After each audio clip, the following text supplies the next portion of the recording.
Hello, welcome to my channel. If you're new here, my name is Stephanie. I live in an RV full-time with my family. Today's video is part of a collaboration video about secular year curriculum for homeschooling. Specifically, this video is about writing and composition for next year. We kind of school year round, so this past year we took like November and December off, and we started up in January. So I'm planning way far ahead, which means that I know what I'm doing for one kid, I don't know what I'm doing for the other kid. I will have a 6th grader and a 9th grader next year, as well as a 10th grader. So that should be interesting. I know what I'm doing for one of them for writing composition. The other two, it's gonna be fun to talk about because we'll see what I come up with. All right, first part of the video, I'm gonna do a top down, show you what I'm using for my 5th grader now, because we're just gonna be doing the same thing for next year with a little bit more writing added to it. And then the fun discussion will start after that. Okay, so I tried doing like a top down view of the current Spectrum grade 5 books that we have, but the best I'm going to be able to do is show you what they look like here, because there's a lot of background noise. I redid it like 5 times, so I just want to say that I will be doing Spectrum at grade 6 for writing, language arts, and word study for my boy. He's my youngest child. He does need to work on his writing skills. Not like he knows how to write, he just doesn't like to. So I'm going to try to add in some more fun writing things like limericks and rhymes and like silly story starters, those types of things for him. And then that's what we'll be doing from writing composition, mainly Spectrum, doing the workbook style with some added fun things thrown in there. Like I said, we won't be starting that school year until January, so it's a little bit planning further ahead than I normally do. But I also think this is a good time to start deciding what you're going to do for next year. He'll be in 6th grade middle school, and so yeah, I'm just going to focus on his writing, like letter writing, but like forming correct paragraphs and combining sentences, that sort of thing. And the examples in some of these books are really boring to him. So what I'm going to try to do is take these examples and then put a creative twist on it. Like if it talks about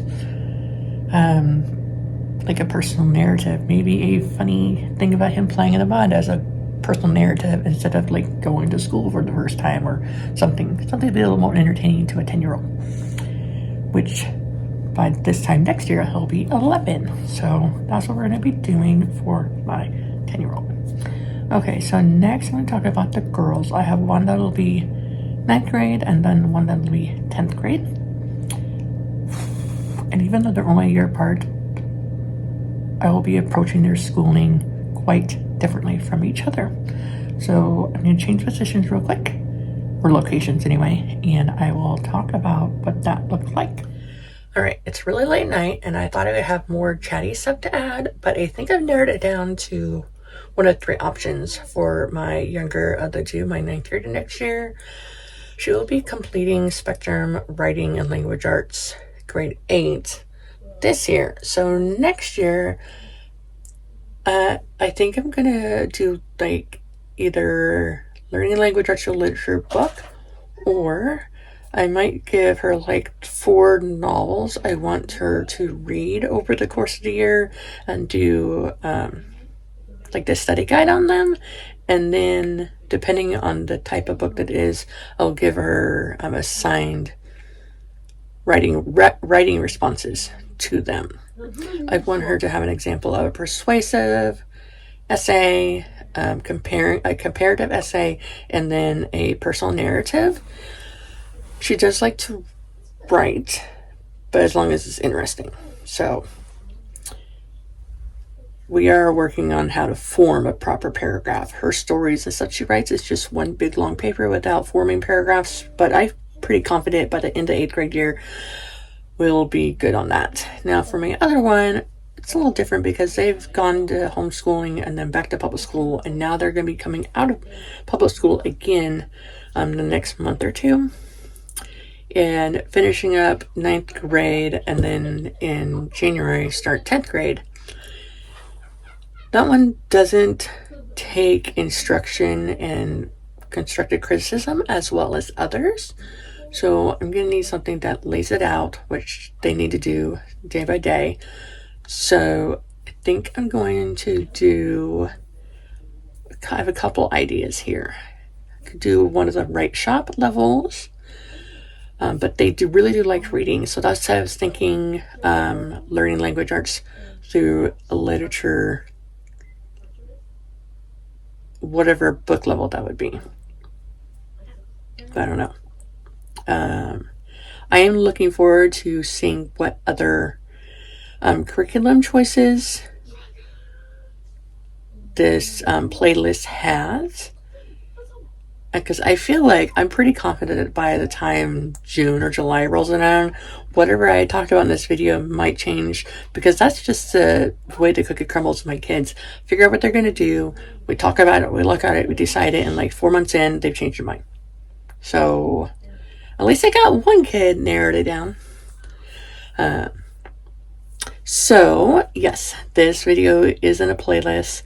The playlist link will be down below. And I hope this was as entertaining to you as it was for me to think about. I know what I'm doing. I know what they need to do. I know they need to work on their essay writing, and they need to work on their paragraph skills and their sentence structure. But as far as which ones to do, it is a lot of trial and error. So if you're a trial and error type of girl, that's me. We should be friends. Follow along for more as I figure out what the heck I'm doing with my kids this year and next year.